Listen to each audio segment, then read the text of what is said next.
Bonjour à toutes et à tous et merci de votre fidélité. Cette génération est une génération mauvaise, elle cherche un signe.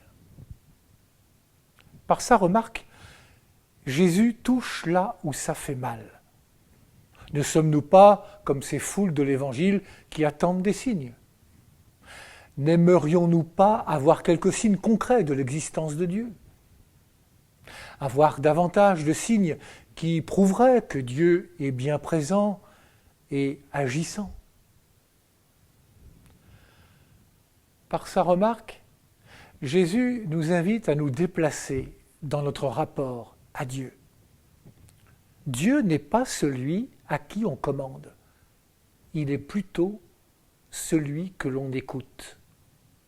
Il est plutôt celui qui creuse en nous une faim et une soif d'absolu et de vérité. Celui qui fait de nous des chercheurs de sens, qui éveille à la foi. Jésus affirme qu'il y a ici bien plus que Salomon et bien plus que Jonas. En fait, il y a ici et maintenant Jésus ressuscité que nos yeux ne voient pas, que nos oreilles n'entendent pas. À vouloir des signes, nous restons fermés à l'inattendu de Dieu.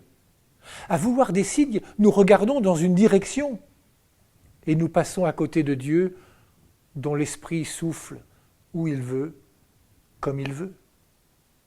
Laissons Dieu être Dieu. Dans un texte du Concile Vatican II, Gaudium et Spes, l'Église dans le monde de ce temps, nous pouvons lire.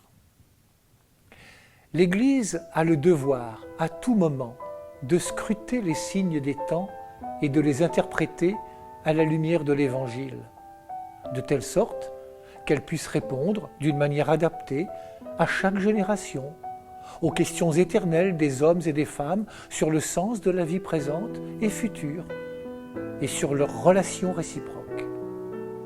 Mu par la foi, se sachant conduit par l'Esprit du Seigneur qui remplit l'univers, le peuple de Dieu s'efforce de discerner dans les événements les exigences et les requêtes de notre temps auxquelles il participe avec les autres hommes, quels sont les signes véritables de la présence du dessein de Dieu.